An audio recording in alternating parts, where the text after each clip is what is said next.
Hayo! Pero na ako nakakuha sa... Saan ba to?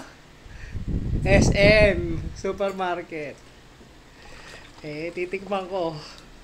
Pero may mga agaw daw eh. Philippine Mango Nectar. Sino ba gumawa nito? ProFood International Corp. So, sa Cebu daw. Dito to. Papatikim din natin yung yung sumisilip-silip dyan. At nagko-comment, pero syempre, labas mo ang baso mo. Ito yung masakit eh. Pero mga kutsara.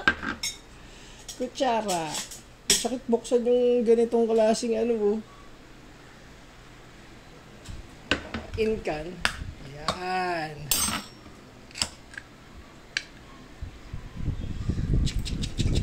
Naalog ko na to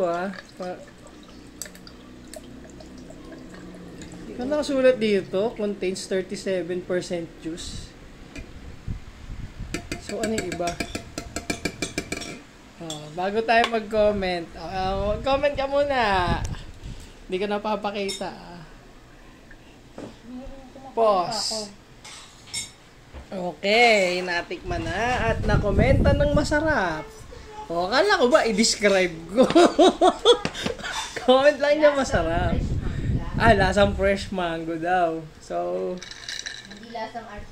hindi lasang artificial. So, masarap nga yun. Yan natin.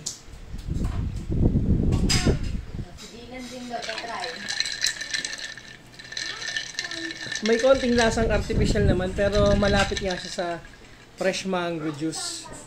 So, sabi niya, mag-comment daw ako na mas clear. Ito okay. Okay ito. Siya, ubusin ko muna to.